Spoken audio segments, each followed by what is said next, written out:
शुरुआत अहम खबर से। नए साल के पहले दिन बड़ा झटका लगा है। कमर्शियल सिलेंडर के दाम बढ़ गए हैं। आपको बता दें कि 111 रुपए हो गई है कीमत। घरेलू सिलेंडर के दामों में कोई बदलाव नहीं किया गया। ओएमसीज ने बढ़ाए 19 किलो वाले सिलेंडर के दाम। कमर्शियल सिलेंडर के दामों में बढ़ोतरी की गई है।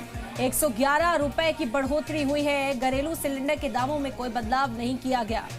कमर्शियल सिलेंडर्स पर 111 रुपए बढ़ाए गए हैं। इस वक्त बड़ी जानकारी आप तक पहुंचा रहे हैं। नए साल की शुरुआत जेब पर कुछ भारी जरूर नजर आ रही है। नए साल के पहले दिन ये बड़ा झटका लगा है। इसके इम्कान भी जाहिर किए जा रहे थे। पहले से पेशेनगोई की गई थी कि कई चीजों के जो दाम हैं वो बढ़ते हुए दिखाई देंगे। जेब पर एक बड़ा असर नए साल का पड़ता हुआ नजर आएगा।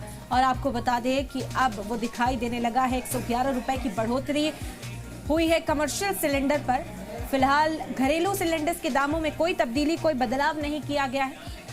उससे राहत लोगों को रहेगी, लेकिन कमर्शियल सिलेंडर्स के दामों में इजाफा यानी कि इनडायरेक्टली जेब पर सीधा सीधा असर पड़ता है। बाहर से आने वाली जो चीजें होती हैं वो महंगी हो जाती हैं और कहीं ना कहीं किचन पर असर डालती हैं। डायरेक्टली नहीं तो इनडायरेक्टली ये असर पड़ता हुआ आम आदमी की जेब पर ही दिखाई देता है। 111 रुपए की बढ़ोतरी हुई है कमर्शियल सिलेंडर्स के दामों में। घरेलू सिलेंडर के दामों में कोई बदलाव नहीं किया गया है। ओएमसीज ने 19 किलो वाले कमर्शियल सिलेंडर के दाम बढ़ा दिए हैं।